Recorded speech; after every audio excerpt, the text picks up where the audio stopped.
सभी बुरहानपुर वासियों को मेरा नमस्कार। मैं कलेक्टर बुरहानपुर प्रवीण सिंह बोल रहा हूँ। कल रात में देर रात को 11:30 बजे रिपोर्ट्स आई थी। उसमें भी कुछ पॉजिटिव कोविड-19 के लोग आए थे। अभी तक जिले में कोरोना से संक्रमित कुल मरीजों की संख्या 61 हो गई है। अभी तक हमने जो सैंपल्स भेजे हैं वो 898 है और उसमें से 633 की रिपोर्ट हमें प्राप्त हुई है।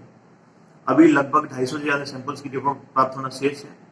उन रिपोर्ट्स के प्राप्त होने पर और अंदाजा लग पाएगा कि जो कोविड-19 बीमारी है उसने कितने लोगों को संक्रमण फैला है। अभी लोगों में ये देखने को आ रहा है कि बीमारी के भय से कुछ लोगों की ऐसी डिमांड्स आ रही है कि हमारा सैंपल ले लिया जाए। मैं इसमें बताना चाहूँगा कि सैंपल लेने का एक प्रोटोकॉल है कि सबसे पहले सैंपल किसका लिया जाता है। सबसे पहले सैंपल उनका लिया जाता है जिनमें जो सिम्टोमेटिक हो, जिनमें सिम्टम्स आए हों, मतलब सर्दी, खांसी, जुकाम और साथ ही साथ किसी संक्रमित व्यक्ति के साथ में उसकी कॉन्टैक्ट की हिस्ट्री भी हो। ऐसे लोगों का सबसे पहले सैंपल लिया जाता है। तो हमारी सबसे पहली प्राथमिकता इन लोगों के सैंपल लेने की है। तो हमारी जो टीमें लगी हुई है, हमारे 8 लोग दिन भर इस काम को कर रहे हैं। पूरी रात हमारी टीम्स लगी हुई है।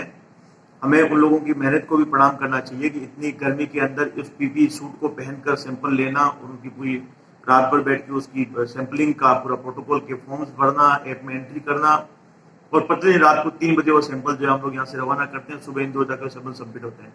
तो सैंपलिंग का एक प्रोटोकॉल है। पैनिक ना करें, घबराएं नहीं, सबका सैंपल ले लिया जाएगा और सैंपल लेके जो रिपोर्ट्स आएगी वो हम उसको सर्कुलेट करेंगे। जिन पेशेंट्स की रिपोर्ट नेगेटिव आ जाती है उसको कॉल सेंटर के माध्यम से हमारे यहाँ से कॉल चला जाता है कि आपकी रिपोर्ट नेगेटिव आ गई है, आप अपने घर पे रहें, परंतु अगले 14 दिन तक आप होम आइसोलेशन में रहेंगे, अपने किसी पड़ोसी से नहीं मिलेंगे, अपने घर के एक कमरे में या घर के किसी भी एक पार्ट में आप जो है होम आइसोलेट हो जाए, अपने खाने पीने के बर्तन और अन्य चीजें जो है दूसरे घर वालों से अलग कर ले और होम आइसोलेशन प्रोटोकॉल का पालन करें। तो सैंपलिंग को लेकर घबराने की आवश्यकता नहीं है। सैंपलिंग का प्रोटोकॉल है, हम लोग उसी प्रोटोकॉल के हिसाब से ही सैंपल लेते हैं। और कोई भी कोरोना संक्रमित व्यक्ति से आप मिले हैं तो ऐसा नहीं है कि खाली आपको उसको देखने भर से कोई आपको कोरोना हो जाएगा, तो इस तरह को कोई घबराने की आवश्यकता नहीं है। यदि किसी कोरोना संक्रमित व्यक्ति के कोई व्यक्ति दूसरा बहुत क्लोज कॉन्टेक्ट में आता है तो ही उसको कोरोना होता है। खाली उससे मिल लेने से, बात कर लेने से या उससे कोई थोड़ी देर बात कर ली उससे कोई कोरोना नहीं हो जाएगा, या आप उससे परिचित हो उससे हो जाएगा, ऐसा नहीं है।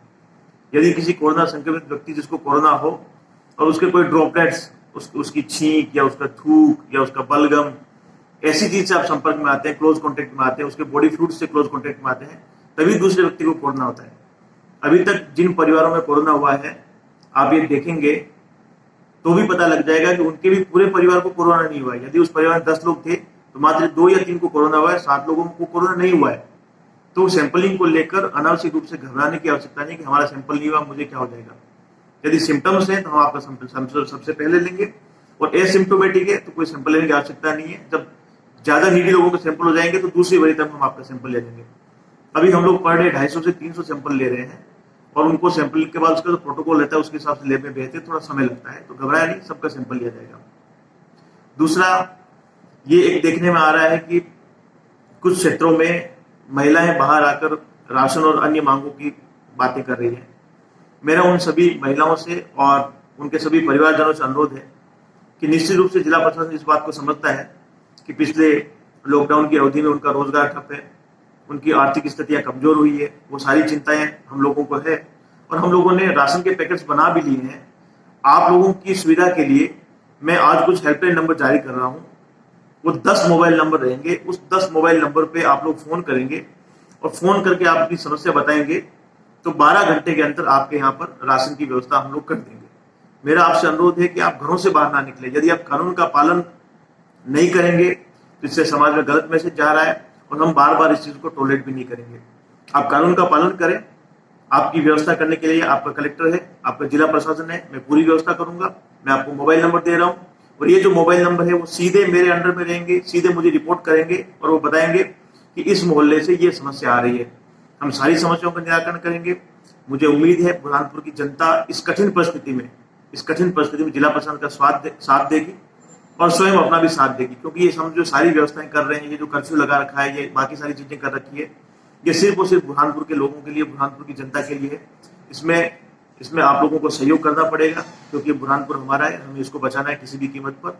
मेरा सभी से अनुरोध है कि मैं जो हेल्पलाइन नंबर जारी कर रहा हूँ उस पर आप लोग फोन करेंगे तो आपको मदद पहुंचेगी। आप धैर्य रखें और प्रशासन का सहयोग करें। धन्यवाद।